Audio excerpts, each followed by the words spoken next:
Council of Verona is a simple and small card game that has deduction and bluffing elements. It is set in the world of Romeo and Juliet.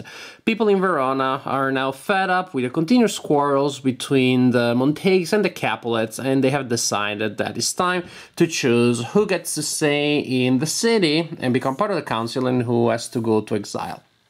In this game, you use these two cards, which are generic cards. I simply say Council and Exile, and they're used to mark the two different areas in the game where players will be playing their cards.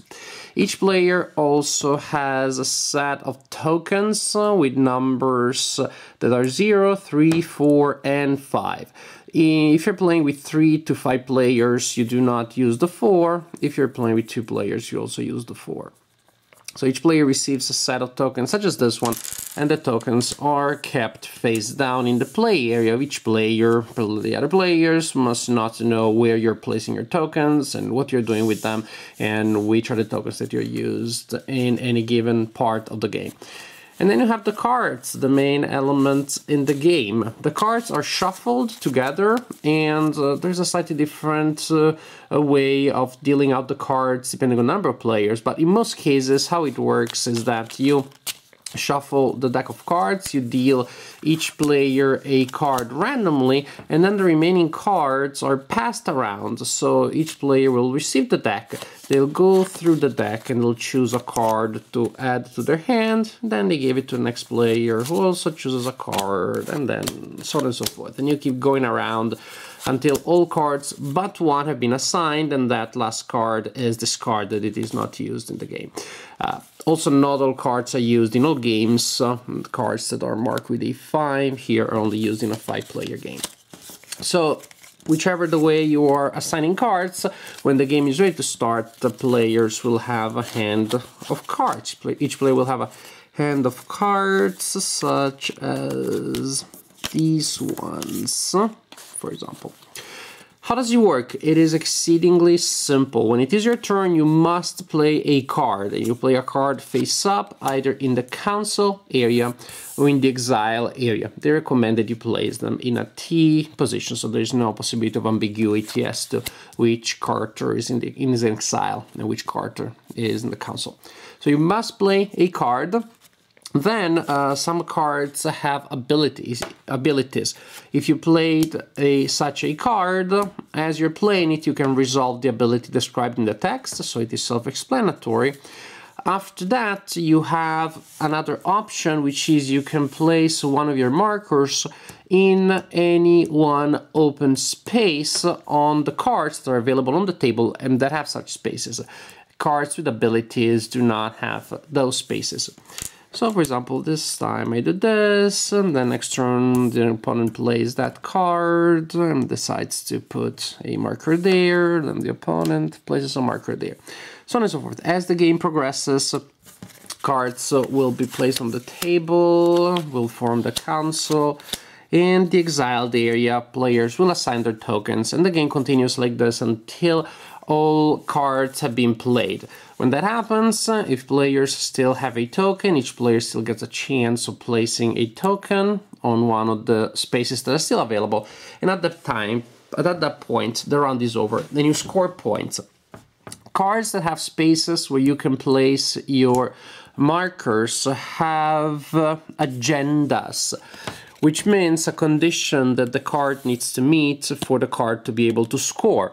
At the end of the game, you look at the agendas of all cards that have tokens and you see whether the cards score or not. For example, if players place their markers here, they will actually be able to score them if this card is located with the majority of all the other characters, a majority in the council or in the exile. If you have a marker or more than one marker on this card, then you check the agenda at the end of the game, and the agenda for Romeo is to be together with Juliet. And I guess you imagine that the one for Juliet is to be together with Romeo. Makes sense, but Rosaline doesn't like that idea, and so she scores if Romeo and Juliet are not together. So when you're scoring, you look at the cards that do score, you reveal the markers, and you score the corresponding number of points, which may be modified depending on where your marker is. So, for example, this is the situation, and Juliet is scoring. I score 6 points from that, which means the earlier you're committing your markers, the more chances you're taking, because then people may mess things around and then your card has less chances to score. But on the other hand, if you're waiting until later, you're a little safer. It's more likely that you will score, but you will not find very profitable placements, in some cases actually even placements that they may hurt you. In this case, whatever you place here gives a penalty of -1. It has a penalty of -1. This is the game, as simple as that. You can play a single round and you see who wins there, or you can play an extended version of the game in which you play a number of rounds which is equal to the number of players to ensure that everybody goes first and last once, and at the point you tally the 3 points and you see who the winner of the game is. Council of Verona is a smart game. There are a lot of things that I like about this game. One thing is that it is so easy and so quick to teach and to play, but at the same time, once the game is known, you can decide to extend the game by playing several rounds, which also is more rewarding, is better balanced.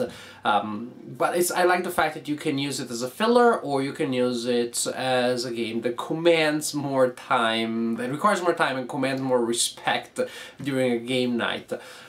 Super simple to teach, but the first round or two players will not be playing optimally and you will not have as much fun as you could because players are still learning what the agendas are, what the abilities are, and then there is a second phase in which you are trying to figure out what actually you should be doing with those abilities, how to combine them effectively to be able to do what allows you to score, and how to read what the opponents may be doing, because the bluffing deduction element is definitely there.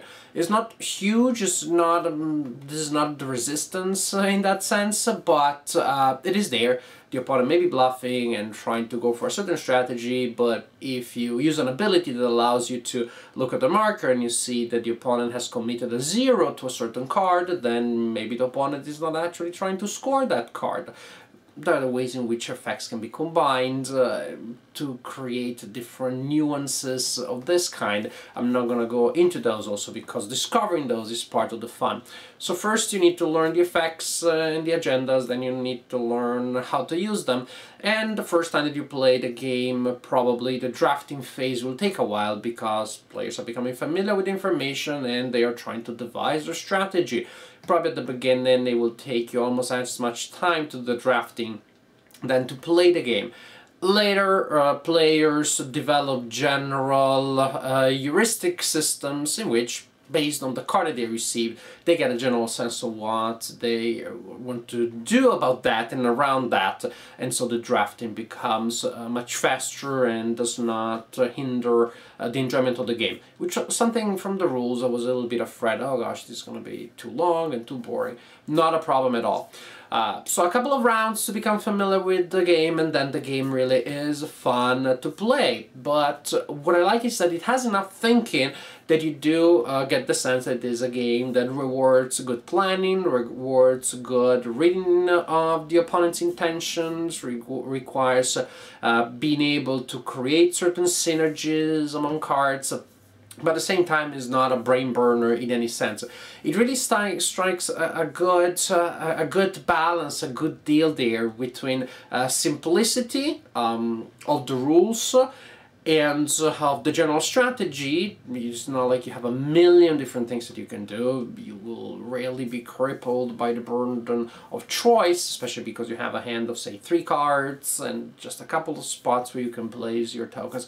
But at the same time, on the other side of the equation, you do have enough decisions, you do have enough subtleties that you can try to create to make the game interesting and fun. So I'm really happy. The game plays fast.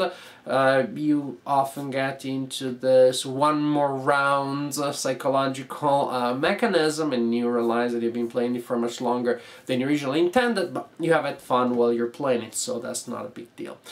Generally speaking, it reminded me of a game such as Mountain of Inferno, and this idea that you can play a single round, or you can combine a string of rounds, and also it's a simple, Mountain of Inferno is a simple light card game.